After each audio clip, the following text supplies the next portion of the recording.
नमस्कार दोस्तों, आप सुन रहे हैं साहित्य संवाद। हमारे बीच कोरिया जिले की युवा कवयित्री काजल सिंह जो आज हमारे बीच उपस्थित हैं। आपका बहुत बहुत स्वागत है काजल।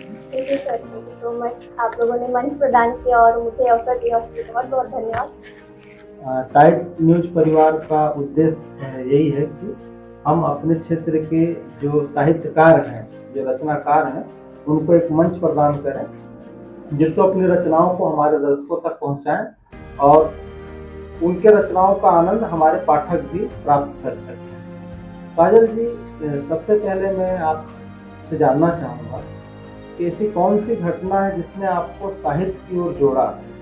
आपके जीवन की ऐसी कौन सी घटना है जिसने आपको साहित्य की ओर जोड़ा या रचना के लिए आपको प्रेरित किया? सर, जैसे हम लोग स्कूल टाइम में जब पढ़ रहे थे, मतलब छोटे क्लास में थे, 6-7 में, तो ऐसे एक बार एक इंटर स्कूल कॉम्पिटिशन हुआ था। तो 2 लाइन की बस कविता लिखने के लिए हम लोग को बोला गया था। तो मतलब उस समय बाल मन जिस तरीके से हम लोग कविता लिखे, अपने दोस्त के ऊपर लिखना था। तो मैंने उस टाइम दो लाइन लिखी थी कि है मेरी किताबें मेरी दोस्त, है मेरी किताबें मेरी दोस्त, जो बतियाती है मुझसे पर रहती है खामोश। तो उस रचना के लिए मतलब जब पुरस्कृत किया गया तो एक तरीके से बोल सकते हैं, एक मोटिवेशन वहाँ से मिला मुझे। और जैसे कि फिर जब लाइफ में आगे बढ़ते गए और बीइंग अ गर्ल, कई बार होता है कि आप खुद को एक्सप्रेस नहीं कर सकते हर जगह पे। तो अब मतलब लिखना पढ़ना ये एक जरिया बन गया मेरे लिए कि मैं जिन चीज़ों को बोल कर नहीं बता सकती, उनको मैं कविताओं के माध्यम से या कहानी के माध्यम से लिख पाती थी। और जो भी चीज़ें मैं अपने आसपास ऑब्जर्व करती थी, जैसे कविताएं हैं, तो ऐसा नहीं कि आप बैठेंगे और लिखेंगे तो कविताओं की रचना होगी। ये मतलब एक भावनाओं का प्रवाह होता है। जब उमड़ता है तो फिर आप उनको शब्दों में पिरो करके अपनी रचनाओं में उसको उतारते हैं। तो धीरे धीरे मतलब जब भी जीवन में एकांत आया, अकेलापन मैंने पाया, तो उससे उबरने के लिए, बोल सकते हैं डिप्रेशन से मुक्ति के लिए भी मुझे ये बहुत ही सशक्त माध्यम लगा।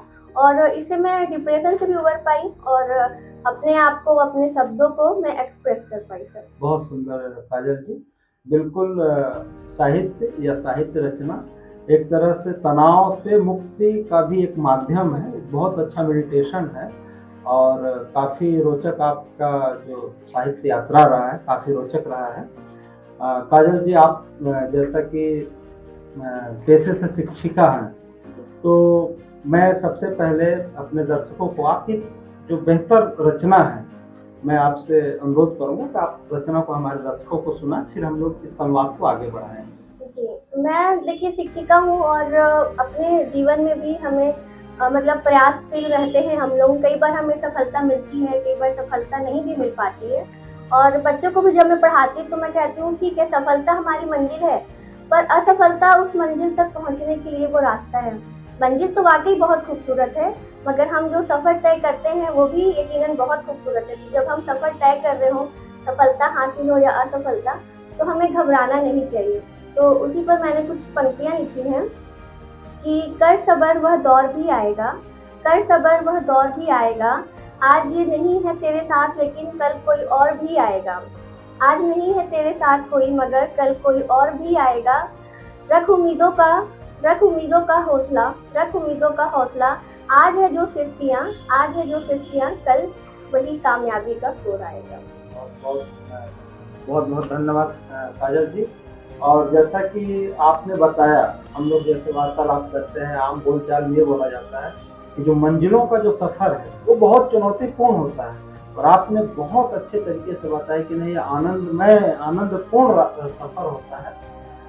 काजल जी, आप जब शिक्षकी पेशे से हैं और ये वर्तमान में बहुत बड़ी चुनौती है कि एक महिला होकर के साहित्य से जुड़ना है, आप कैसे अपने छात्रों के लिए छात्रों को प्रेरणा देना चाहेंगी या उन्हें प्रोत्साहित करना चाहेंगी वो साहित्य से जुड़े? ये बहुत बड़ी चुनौती है वर्तमान में। जो युवा पीढ़ी है और खासकर जो अध्ययनरत छात्र हैं, वो मोबाइल से ज़्यादा संलग्न हो रहे हैं, साहित्य से विमुख हो रहे हैं। आप क्या ऐसा प्रयास करना चाहेंगी या कर रही हो, या आप कोई संदेश देना चाहेंगी? जी देखिए, अभी तो जैसे हम लोग स्कूल में क्या कराते हैं कि बच्चों के लिए छोटी छोटी प्रतियोगिताओं का आयोजन कराते हैं। क्योंकि जब बच्चे होते हैं उनको पुरस्कृत किया जाता है किसी चीज के लिए, तो उन्हें ये समझ में आता है कि हमारे अंदर क्या कला है, तो उन्हें उस क्षेत्र में आगे काम करते हैं। तो एक शिक्षिका के रूप में तो हमें उनके कला की पहचान, उनके टैलेंट की खोज करनी होती है। इसके अलावा सर आजकल जो ये रील का चलन आ गया है कि आजकल युवा एकाग्र है, मतलब उसको 10 सेकंड में ही एंटरटेनमेंट चाहिए। वो तुरंत एक रील देखेगा, अगर उसको एंटरटेनमेंट नहीं मिलेगा तुरंत स्क्रॉल करेगा। लेकिन जो ये साहित्य है ना, ये जिंदगी में ठहराव लेकर आता है। आप जब भी तनाव की स्थिति में होते हैं, तो जब भी आप साहित्य को पढ़ते हैं, तो आप मतलब वो व्यक्ति नहीं रह जाते हैं जो आप किसी साहित्य को पढ़ने के पहले थे। वो आपको एक ठहराव देता है, आपको मतलब मानसिक रूप से एकाग्र बनाता है। और आजकल के टाइम में हम लोग देख रहे हैं कंपटीशन का इतना दौर है, फिर भी लोग जो है मोबाइल पे अपना स्क्रीन टाइम इतना ज़्यादा बढ़ गया युवाओं का। तो मैं उनसे यही कहूँगी कि मतलब अपने आप को एक्सप्रेस करिए, लिखिए, क्योंकि जब हम लिखते हैं अपनी भावनाओं को तो हम कहीं ना कहीं उस दुनिया में खो जाते हैं। पहले के समय में लोग जो है मतलब समय बिताने के लिए साहित्य पढ़ते थे, दादा दादियों की कहानियाँ सुनते थे, तो लोक कथा हमारी जीवित थी, लोक संस्कृति। मगर अब क्या हो रहा है कि लोग मतलब परिवार में सब एक साथ बैठे हैं, दादा दादी फोन चला रहे हैं, माता पिता फोन चला रहे हैं, छोटे बच्चे जो उनका अनुकरण करेंगे वो भी फोन चला रहे हैं। तो सिर्फ युवा पीढ़ी के ही नहीं, मेरा तो मतलब मैसेज सबके लिए है कि जब आप परिवार में एक साथ बैठ रहे हैं तो कोशिश करिए कि वो क्वालिटी टाइम आप साथ में स्पेंड करें। बैठते सब हैं लेकिन सबके हाथ में एक फोन होता है, तो जो छोटे बच्चे उनको देख रहे हैं तो उनके हिसाब से उनको लग रहा है कि यही अनुकरणीय है और फिर हम उसी को अनुकरण करते हैं। तो युवा के साथ साथ जो भी हमारे सीनियर्स हैं उनको तो चाहिए कि वो जो अपना ज्ञान है वो अपने बच्चों को दें और बच्चे उसे आत्मसात करें। जैसे हमारे घर में मेरे दादाजी को लिखने का बहुत शौक था, शायद वही जेनेटिकली कहीं ना कहीं मेरे अंदर भी आया। और जब ये कांत आया तो मतलब कि उसमें फोन वोन तो उस समय था नहीं, तो हम लोग ज़्यादा समय लिखने और पढ़ने में ही लगाते थे, तो वो कहीं ना कहीं एक कला के रूप में धीरे धीरे विकसित होते गया। तो मैं सबको यही मैसेज देना चाहूँगी कि जुड़िए, अपनी संस्कृति से जुड़िए और जितना भी हो सके फ़ोन भी देखिए। मतलब देखिए हमारे पास फ़ोन है तो हम उसका दोनों तरीके से इस्तेमाल कर सकते हैं, अच्छा भी और बुरा भी, तो ये आपके ऊपर निर्भर करता है। तो जहाँ तक हो सके अपने साहित्य को पढ़िए, क्योंकि ये साहित्य जो है ना हमारे पास हजारों सालों का जो इतिहास है और जो हजारों सालों की संस्कृति है उससे हम रूबरू हो पाते हैं। बहुत ही प्रेरणादायक संदेश काजल जी। वार्तालाप मैं आपसे कर रहा था तो मुझे पता चला और आपके श्रोताओं से भी मुझे पता चला कि आप हास्य कविताएं भी लिखते हैं। मैं आपसे अनुरोध करूंगा कि हमारे दर्शकों को 2-4 लाइन हास्य की भी कविताएं आप सुनाएं। जी सर, हास्य का सर मतलब ऐसा है कि हमें हमारे जीवन में सब हंसते रहना चाहिए सर, मुस्कुराते रहना चाहिए और जहाँ तक हो सके आसपास के लोगों को हंसाते भी रहना चाहिए। इससे माहौल क्या रहता है कि हंसनुमा भी रहता है और आपका बीपी, कोलेस्ट्रॉल, शुगर सब कंट्रोल में भी रहता है। तो मैं लोगों को इसीलिए 2 पंक्तियाँ सुनाना चाहूँगी कि जाने कब वो रूह में समाते गए, जाने वो कब रूह में समाते गए, हम उनके पीछे अपना सब कुछ लुटाते गए, हम उनके पीछे अपना सब कुछ लुटाते गए।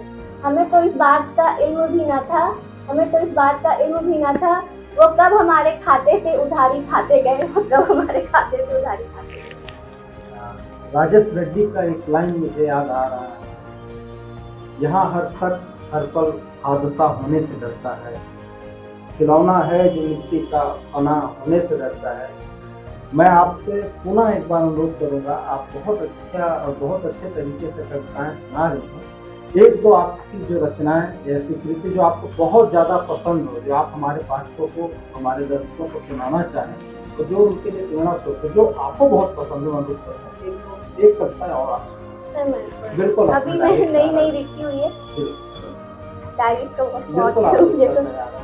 सर। मैंने जैसे कि मैं महिला सशक्तिकरण के लिए लिखते रहती हूँ और मुझे ऐसा लगता है कि हर महिला को अपने पैरों पर खड़ा होना चाहिए।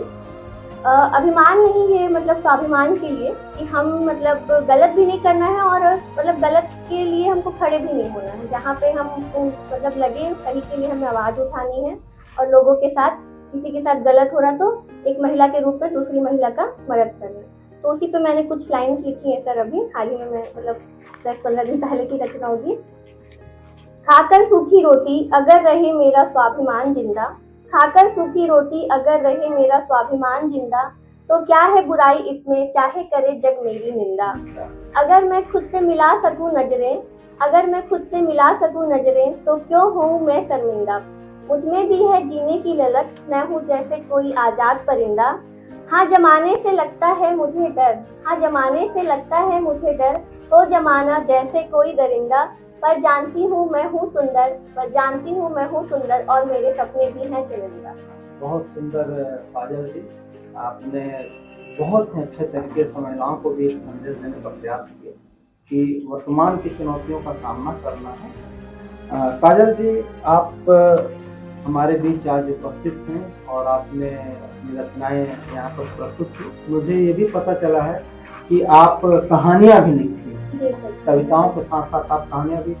ये बहुत ही हर्ष का विषय है और हमारे बीच में युवा कवित्री हैं और ये कवित्री हैं, एक महिला भी हैं, शिक्षिका भी हैं और उसके साथ साथ उनका साहित्य के साथ लगाव है।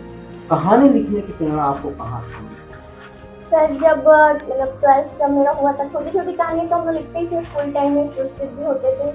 पर एक अच्छे से कहानी की शुरुआत मैंने जब 12th हुआ और वेकेशन थी गर्मी की, तो अब गर्मी का दिन कटता भी नहीं था, तो जो भी कहानियाँ मतलब मैंने सुनी थी मतलब भैया से या घर में ऐसे कुछ किस्से होते रहते थे छोटे मोटे, तो उस पर मैंने एक कहानी लिखी थी टूटी कुर्सी। हमारे घर में एक कुर्सी हुआ करती थी, हाँ उसका एक सेट था, 4 कुर्सियों का सेट, तो उसमें से एक सेट टूट जाता है, तो उसका जद्दोजहद कि कैसे उसको छुपाया जाए या उसको कैसे चिपकाया जाए। तो बेचारे जब उसे चिपका रहे थे तो उस ग्लू से वो कुर्सी और गल जाती है, तो उन्हें और मुसीबत में पड़ जाते हैं। तो उसी पर मैंने एक कहानी लिखी थी टूटी कुर्सी। और जब मैं इससे पहले जहाँ जॉब कर रही थी, CSIR का लैब था, वहाँ पे हिंदी पखवाड़ा बनाया जाता है 15 दिवसीय, तो केंद्रीय स्तर का वो लैब था। तो वहाँ पे विभिन्न प्रतियोगिताओं का आयोजन होता था, तो वहाँ पर इस कविता मतलब इस कहानी को जब मैंने सुनाया, वहाँ पे भी पुरस्कार मिला। और फिर उसके बाद मैंने और भी ऐसी 2-3 कहानियाँ और फिर लिखती थी, छोटी छोटी कहानियाँ, जिसमें मतलब थोड़ा बहुत हास्य भी होता था और कुछ मतलब अलग अलग जोनर की, कुछ डर की, कुछ भय वाली कहानियाँ और कुछ हंसी मजाक की कहानियाँ, कुछ बचपन के किस्से हम भाई बहनों के, तो इस तरीके से फिर कहानी लिखती हूँ फिर। काजल जी, साहित्य जो है, साहित्य में भाषा का बहुत महत्व होता है। क्या आप स्थानीय घटनाओं पर आधारित या स्थानीय जो बोली है उस पर आधारित कोई रचना की है या आगे आप ऐसा सोचती हैं कि उस पर रचना की जानी चाहिए? जी सर, मैं छत्तीसगढ़ की माटी के लिए और छत्तीसगढ़ के लिए मैं चाहती हूँ कि मतलब स्थानीय लोगों को जोड़ने के लिए स्थानीय भाषा में भी रचनाएं होनी चाहिए। तो मैं अब आगे इस और अग्रसर रहूँगी और इस और प्रयास करूँगी कि मैं अब जो रचनाएं लेकर आऊँ वो छत्तीसगढ़ी में भी हो, ताकि जो हमारा इतना सुंदर छत्तीसगढ़ है। और मैं बताना चाहूँगी, मेरा जो जन्म स्थान सिमरी, जो कि बहुत ही सुंदर जगह है, हिल स्टेशन है, तो वहाँ की जो खूबसूरती है सर, वो मतलब इतना मनमोहक है। वहाँ पर बैठ के प्रकृति को निहारते निहारते ही आप कितनी ही रचनाएं कर सकते हैं। तो मैं चाहती हूँ कि अब जो मैं रचनाएं लिखूँ प्रकृति के ऊपर, वो लोकल भाषा में हो, ताकि और भी लोग मेरे कविताओं से जुड़ सकें। काजल जी, अब साहित्य संवाद की इस कड़ी को आगे बढ़ाते हुए अब मैं आपसे अनुरोध करूँगा कि एक जो है अपनी अंतिम जो रचना है, इस कार्यक्रम की अंतिम रचना है, प्रस्तुत करें और उसके साथ हम लोग इस कार्यक्रम का समापन करेंगे। तो आप अपनी एक अच्छी सी रचना जो आपको बहुत ज़्यादा पसंद हो हमारे पाठकों को सुनाएं। जी सर, मैं ऐसे देख रही हूँ सर, आजकल जैसे कि सारे लोग कहीं ना कहीं बस अपने में खोए हुए हैं, अपने से ही मतलब आपके द्वारा पुस्तक भी लिखा गया। जी सर, ये मेरी पुस्तक है। अभी तक कितनी पुस्तकों का आपने? सर ये अभी एक पुस्तक कंप्लीट हुई है, 2-3 साल पहले ये प्रकाशित हुई है। अभी एक पुस्तक पर काम चल रहा है, तो जल्दी ही उसको भी 1-1.5 महीने के अंदर मैं कोशिश करूँगी पब्लिश हो जाए। आप सभी देख सकते हैं कि हमारे जो साहित्यकार हैं सिर्फ वो वाचन पे ही फोकस नहीं करते हैं, जोर नहीं देते हैं, वो अपनी रचनाओं को लिपिबद्ध भी करते हैं और जिसका जो संकलन है आप प्राप्त कर सकते हैं। हाँ, ये ऑनलाइन भी अवेलेबल है। ऑनलाइन भी काजल जी की जो रचनाएं हैं उसको प्राप्त कर सकते हैं। तो हाँ सर, जैसे कि आजकल के मतलब बहुत ही स्वार्थी समय चल रहा है, आप जानते हैं लोग जो है आपसे तभी तालमेल बैठा के रखते हैं जब उन्हें लगता है कि आपसे उनका कोई ना कोई पर्पस क्लियर होगा, लाभ होगा। तो बस उसी मतलब के लिए ही मैंने कुछ पंक्तियां लिखी हैं कि चारों ओर बिखरा बाजार मतलब का है, चारों ओर बिखरा बाजार मतलब का है, रिश्तों में बंधा प्यार मतलब का है। मेरी यहाँ तलब नहीं किसी को, मेरी यहाँ तलब नहीं किसी को, यहाँ बैठा हर तलबगार मतलब का है। दोस्ती की आड़ में छुरा चलाने आया, दोस्ती की आड़ में छुरा चलाने आया, तुम्हारा यार मतलब का है। क्या बेचूं अपने गम को मैं, क्या बेचूं अपने गम को मैं, यहाँ बैठा हर खरीदार मतलब का है, यहाँ बैठा हर खरीदार मतलब का है। बहुत बहुत धन्यवाद काजल जी। आपसे जो वार्तालाप रहा बहुत ही प्रेरणादायक रहा और मैं आशा करता हूँ कि ये हमारे पाठकों के लिए भी बहुत प्रेरणा का कार्य करेगा और आपको हमारी साइट न्यूज परिवार की तरफ से बहुत बहुत शुभकामनाएं कि आप निरंतर अपनी रचनाओं का दौर जारी रखें और ज़्यादा से ज़्यादा समाज में साहित्य को जीवित रखें और समाज में अपनी रचनाओं को पहुँचाएं लोगों तक। बहुत बहुत धन्यवाद। धन्यवाद सर, धन्यवाद। मैं बहुत बहुत धन्यवाद करना चाहती हूँ कि आप लोग ऐसा मंच हम लोगों को दे रहे हैं जो कि हमें बहुत ही प्रोत्साहित करता है। धन्यवाद।